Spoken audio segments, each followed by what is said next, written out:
কি গো, তোমরা কি জানো অন্ডাল ও উখড়ার মাঝ বরাবর করে 320 বছরেরও পুরনো একটা মন্দির লুকিয়েছে, যেটি উখড়াবাসীর কাছে জানা হলো, বাকিদের কাছে অজানা। চলো ভিডিওটা শুরু থেকে বলি।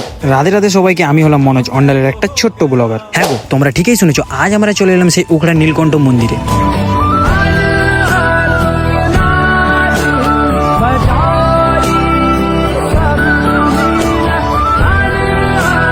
ঠিক বাইরে থেকে মন্দিরটি যতটি সুন্দর দেখতে, ভেতরে ঢুকতে আরো ভক্তিময় পরিবেশ। ঠিক প্রথমে ঢুকতে চোখে দেখা পাবে দেবাদিদেব মহাদেব, আর তার পাশেই রয়েছে মা দুর্গার এক অদ্ভুত রূপ।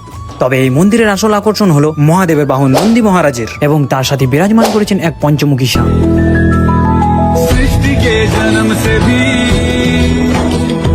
पहले तेरा वास था। তবে এখানে প্রত্যেকদিন বহু বহু ভক্তরা পুজো দিতে আসে, ঠিক বিশেষ করে শিবরাত্রি ও শ্রাবণ মাসে। তবে যে আমার পেছনে মাঠটিকে দেখতে পাচ্ছ, এই মাঠটাতেই বসে সেই শিবরাত্রি মেলা। তবে কি ভাবছো এখানে আসবে কিভাবে? আমি লোকেশনটা কমেন্ট বক্সে পিন করে রাখলাম, তুমি এখানে যার সাথে আসবে ভাবছো তাকে একটু ভিডিওটা শেয়ার করে দিও।